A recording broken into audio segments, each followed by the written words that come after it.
Well, I think that what you really have to think about here is how this is being covered. At any one time in our society, there will always be some people who are horrible and misbehave.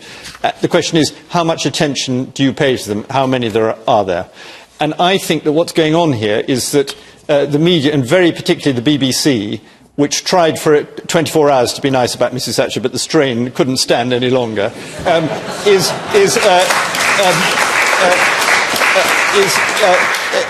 is promoting day after day the idea that she's very divisive, and particularly the idea that people are trashing her reputation by celebrating it. Very, very few people are. There are lots of very rational, sensible criticisms of Mrs Thatcher. It's important to hear them.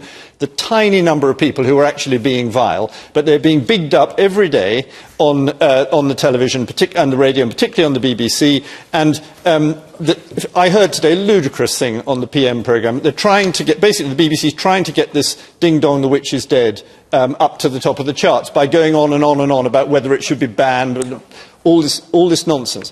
By the way, Ding Dong, the Witch is Dead, the reason that song is sung, I think, is that the witch that's dead is the Wicked Witch of the East. The Wizard of Oz, yeah. Yes, and it's the Wicked Witches of the East is the witch who's died.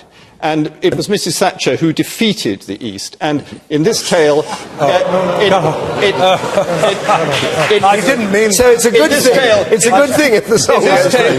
In this tale and this song, Mrs Thatcher is Dorothy. But so in that case, so walking the yellow brick road. You'll be voting for it to go top of the top 40.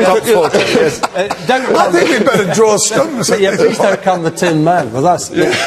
Ming Campbell. I mean, this sort of notion of conspiracy of the BBC to do down Mrs. Thatcher. It's not conspiracy, it comes naturally to them. They don't have to conspire. Well, this is a kind of persecution complex. If you look at the total coverage in the last, 4 or 5 days, it has almost universally been favourable to Mrs Thatcher. Now, can I say, I'm ashamed of people, for example, in Glasgow, which is where I come from, who dance Scottish reels in George Square and the main square, because I think that's thoroughly distasteful and thoroughly unacceptable.